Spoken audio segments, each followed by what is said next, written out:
Hey guys, in this video, I will show you how to log in with Discord token in 2025. Alright, let's begin. So, the first thing that you want to do is open up your preferred web browser. Over here, you can use any browser like Google Chrome.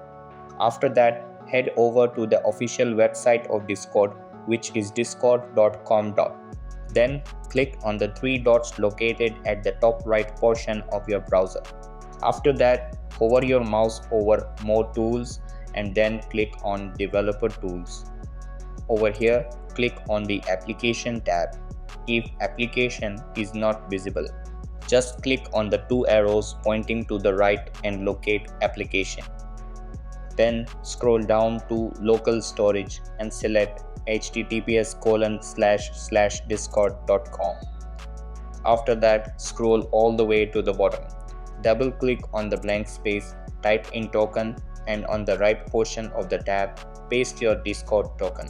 So that's basically how you can log in with Discord token 2025. And that's it for this video. If you found this helpful, consider subscribing and giving this a big thumbs up. Thanks.